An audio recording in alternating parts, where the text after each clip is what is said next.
Whatever that thing is in your life that you would like to accomplish, that you've been saying for years, I can't do it, you can do it.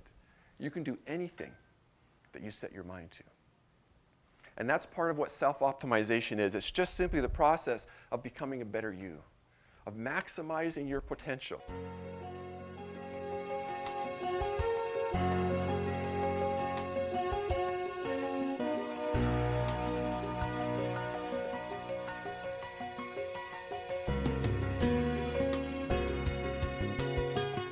He wanted my food, and I didn't want any ducks around to give anybody swimmers it, so I grabbed a handful of sand and I kind of threw it at him. Now, I wasn't trying to hurt the duck, and I didn't throw it hard. I just wanted to kind of shoo him away. Well, there was a little boy. I don't know how old he was, but he was young, and he saw me do this. And he says, cool. And he takes off, grabs 2 fistfuls of sand, and he's running as fast as he can like a bat out of hell. And his mother sees him do this. And his mother yells after him, Johnny, don't you throw that sand at that duck. And she takes off after him, not nearly as fast, mind you, but she takes off after him. And she goes by me. Men, you'll appreciate this. She runs by me, and she gives me the look. And you all know the look.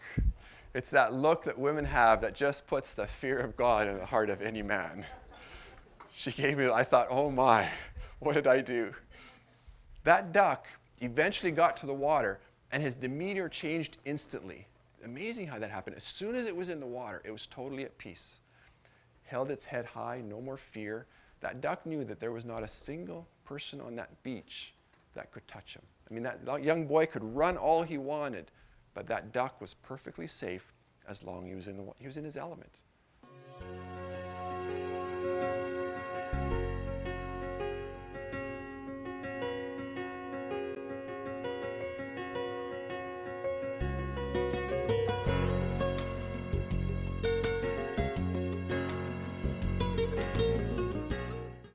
In order to empower our minds, we have to be far more specific. Break the 4-minute mile. That's a pretty specific goal. A fuzzy future has no pull power. When we start to define our future, and the more clear that picture gets in our minds, the more it's able to draw us. It becomes like a magnet, drawing us towards it. And the more specific we can be, the more pull power that is going to have in our lives. We have to have a clear vision. When I took a year off of school after grade 12 because I wanted to make some money before going to college. And I worked in a sawmill. I was working graveyard shift. I had a vehicle, but I liked taking my motorcycle to work. So I was driving my bike to work one night. It was dark because it was graveyard shift, and I didn't realize the road had been washed out. So I'm coming down the dirt road into the sawmill. It's downhill. I'm doing about 90 because I'm a little bit late, 90 clicks on this motorcycle. And all of a sudden, I see in front of me, not too far in front of me, the road is washed out, and I can see the culvert, the metal culvert down. It was that deep. And I just panicked. That just overwhelming sense of fear. So I did all that I could do. I cranked the throttle, tried to get as much power as I could, and I just yanked on the front tire to try to get it over. I was going to try to jump this thing, like any young guy would try to do. But I was going way too fast, and there was just no power there. My front tire went down into that hole, and I flew over the top of my bike. Thankfully, I was wearing steel-toed boots and I had a metal backpack on my back. So I managed to roll onto my back, put my feet up, arch my back up off the ground, and I just slid for, I don't know how far I slid. But as I was looking up, I saw my bike spinning like this over top of me.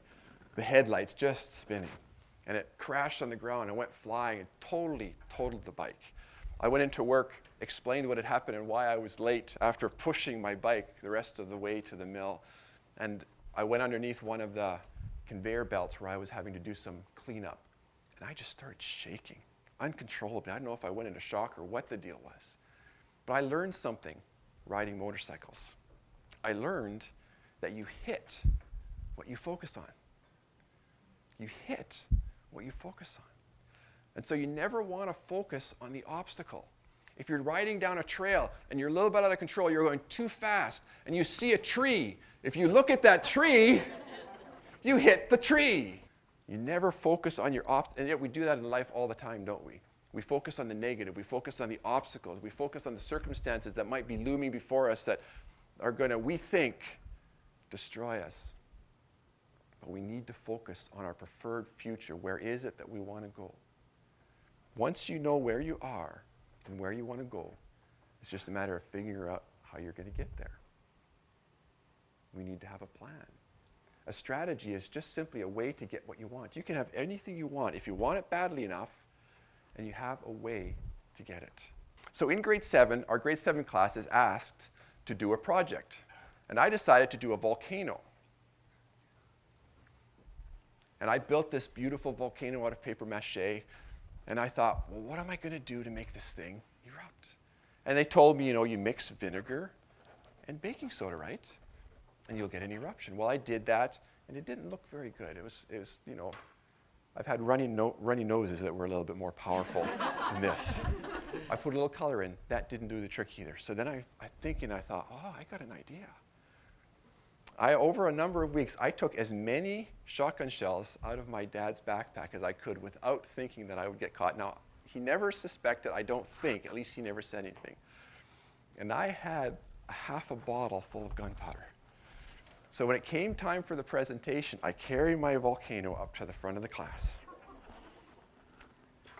And I put it in front of the class. And I dropped a match into the volcano.